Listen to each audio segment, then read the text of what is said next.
Le feu a toute son importance. Le feu a toute son importance. Le feu a toute son importance dans la cuisine. Mais quand on prend le feu, on met ça au salon, ça risque de brûler. Alléluia. Amen. Donc le mariage, c'est un moment où c'est la plateforme que Dieu vous a donnée pour vous permettre, alléluia, de vous épanouir. Et l'un des instruments qui vous permet de bien vous épanouir, c'est le sexe. C'est pourquoi vous devez apprendre cela, à connaître votre corps. Vous devez apprendre à maîtriser votre corps avant d'entrer dans cette affaire-là. Alléluia. Parce que ce sont des erreurs qu'on a commises dans le passé et aujourd'hui, amen, on n'aimerait pas commettre encore ce même d'erreurs. Alléluia. Donc, il faut pas te tromper. Amen. Tu dois apprendre à connaître ton corps. Tu dois apprendre à maîtriser ton corps. Alléluia. Et bien l'orienter. Alléluia. Pour ne pas que dans le mariage, il y a des hommes qui n'ont jamais... Moi, j'ai rencontré un frère c'est un frère qui était tellement sérieux. Et le jour où il devait se marier là, il est venu avec sa fiancée me voir parce que j'étais arrivé au pays. Amen. Ils sont venus me voir et pendant qu'on a échangé, je me suis rendu compte que le frère n'a jamais connu quelqu'un en dehors du mariage. Waouh! Il n'a jamais eu des relations intimes. Amen. Alléluia. Je lui ai donné quelques conseils. Alléluia. Maintenant, plusieurs années plus tard, ce frère-là s'est retrouvé au Canada. Il est au Canada. Maintenant, c'est étant marié d'abord, il est devenu un pervers sexuel. Parce qu'un jour, il m'a appelé au milieu de la nuit. Alléluia.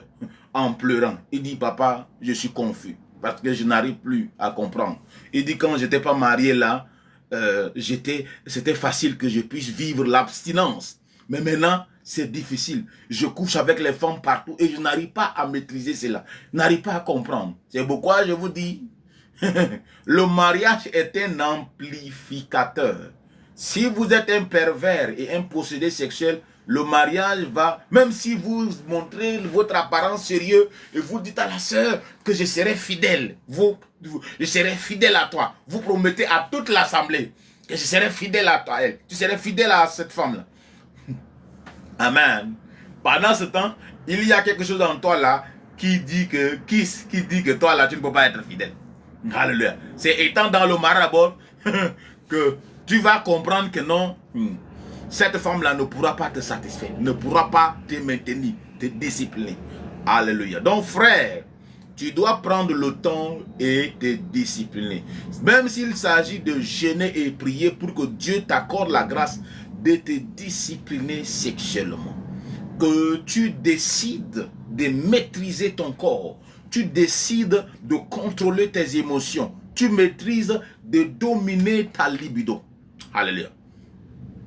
Comment vous pouvez imaginer qu'une femme mariée va jusqu'à coucher avec le chauffeur de son mari ou l'agent de sécurité? C'est à cause de tous ces problèmes.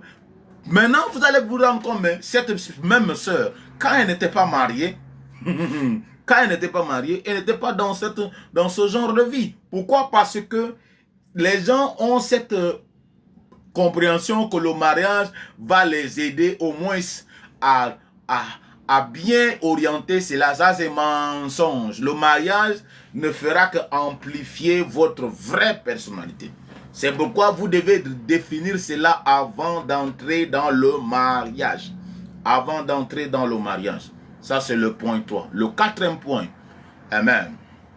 La gestion de vos finances. Amen. La gestion des finances. Alléluia. La gestion des finances. Il y a des gens que vous devez... Parce que l'une des choses que j'ai appris dans ma vie et j'ai appris avec le ministère, l'une des choses que c'est difficile que quelqu'un puisse partager avec l'autre là, c'est des informations concernant ses finances. Alléluia. Quand tu veux marier la soeur là, pose-toi la question, est-ce que cette soeur là, est-ce qu'elle serait capable de dire que mon argent c'est son argent et son argent c'est mon argent? Si vous n'êtes pas prêt à avoir ce genre de compréhension dans la tête, c'est que vous n'êtes pas prêt pour un mariage heureux. Je dis bien un mariage heureux. La gestion des finances dans la vie d'un couple est très importante. C'est pourquoi quand vous voyez, il y a des gens que des choses simples. Quand ils veulent enlever l'argent même de portefeuille là, les gens se cachent d'abord, ils enlèvent. Même il y a des femmes que même de leur mari là, ils cachent d'abord. Quand les gens vont à la banque là, tu vois, ils ont l'air trop concentrés et trop sérieux. Personne ne joue avec son argent. L'être humain, que ce soit l'homme ou la femme, personne ne joue avec son argent.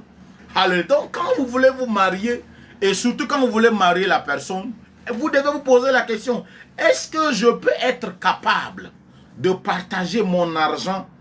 Je parle pas de prendre, de dépenser ton argent sur une personne, non. Ça c'est rien. Je parle de décider qu'à partir d'aujourd'hui, là, ton argent, ce n'est plus ton argent, c'est l'argent de l'autre. C'est ça le mariage. Si vous n'êtes pas prêt, c'est le mariage chrétien, c'est-à-dire que vous devenez une seule chair. C'est-à-dire que mon argent, c'est l'argent de ma femme. Et l'argent de ma femme, c'est mon argent. Si vous n'êtes pas prêt pour ce genre de compréhension, c'est que vous n'avez pas encore, vous n'êtes pas prêt pour le mariage. Alléluia. C'est pourquoi quand deux personnes veulent se marier là, on doit leur poser la question, est-ce que vous êtes capable de dire que l'argent de ma femme, c'est mon argent, et mon argent, c'est l'argent de ma femme. Amen. Est-ce que je suis prêt à partager? L'homme, nous vivons dans un temps où les gens, l'une des choses qui est tellement proche de l'homme plus que Dieu là, c'est l'argent. Amen. C'est pourquoi en tant que chrétien, si vous n'êtes pas tellement intime dans votre relation avec Dieu là, vous risquez d'adorer l'argent sans vous rendre compte. Il y a des gens, il y a des chrétiens aujourd'hui qui adorent l'argent pendant qu'ils pensent qu'ils sont en train d'adorer Dieu. Il y a beaucoup de gens qui ont tourné le dos à Dieu à cause de l'argent. Maintenant, pire encore, leur femme. Si quelqu'un est capable de tourner le dos à Dieu pour de l'argent, tu penses que toi, un être humain normal là, qu'il ne va pas t'abandonner à cause de l'argent? C'est pourquoi je connaissais un couple qui étaient au village là-bas. Ils étaient dans le camp des réfugiés. Amen. Et étant dans le camp de réfugiés, alléluia, un jour, ils ont eu l'opportunité d'aller aux États-Unis. Amen. Ils ont allé aux États-Unis. Dieu a ouvert les portes. Ils sont allés aux États-Unis. Maintenant, arrivé aux États-Unis, le monsieur a commencé à avoir des dollars. La femme aussi a commencé à avoir des dollars. Ce couple merveilleux qui se soutenait et ils vivaient paisiblement. Même là-bas, les gens admiraient un peu leur couple malgré les oppositions des parents. Amen. Malgré les oppositions des parents, ils sont restés tels. Et le monsieur, amen, alléluia. Et le monsieur était moins âgé que la femme. Alléluia. Malgré tout ça, là, ils n'avaient pas eu de problème par rapport à ça. Mais quand ils sont arrivés là-bas, aux États-Unis, c'est là-bas que le diable maintenant va amplifier ce côté-là. Le monsieur va soudainement se rendre compte que madame est plus âgée que lui. Et la femme aussi va se rendre compte que le monsieur est immature, que lui, il a besoin d'un vrai, elle a besoin d'un vrai homme. Alléluia. Tout cela à cause de l'amour de l'argent. L'amour de l'argent. Si vous n'êtes pas capable de bien gérer votre argent et de gérer votre argent avec votre partenaire, vous n'êtes pas prêt. Si vous n'êtes pas capable de dire, mon argent c'est l'argent de mon partenaire, et l'argent de mon partenaire, c'est mon argent. Le jour où vous décidez de vous marier là, ce qui est à vous ne vous appartient pas. C'est-à-dire que c'est maintenant un bien commun. C'est pourquoi un chrétien normal ne se marie pas sous un régime de biens séparés. Ça, c'est pas la Bible. La Bible n'a pas dit ça. La Bible dit que les deux deviendront une seule chair. Donc le régime qui est conforme à la Bible là, c'est le régime commun. En tant que chrétien, vous devez vous marier sous le régime commun. Parce que la Bible dit que vous et l'homme quittera son père et sa mère et s'attachera à sa femme. Et les deux deviendront une seule chair. Alléluia. Donc, avant de vous marier, si vous n'êtes pas prêt à partager cet aspect de votre vie, c'est-à-dire que votre vie financière avec quelqu'un d'autre là, vous n'êtes pas prêt pour le mariage. Vous n'êtes pas prêt pour le mariage. Vous n'êtes pas prêt pour le mariage. Et pour finir, Alléluia. Amen. La gestion de vos relations. La gestion de vos relations. Quelqu'un va me dire, mais, et c'est ça aussi, beaucoup de... Cela déclenche des conflits dans certains mariages. La gestion de vos relations. Relations. Alléluia. La gestion de vos relations. C'est-à-dire que si vous n'êtes pas capable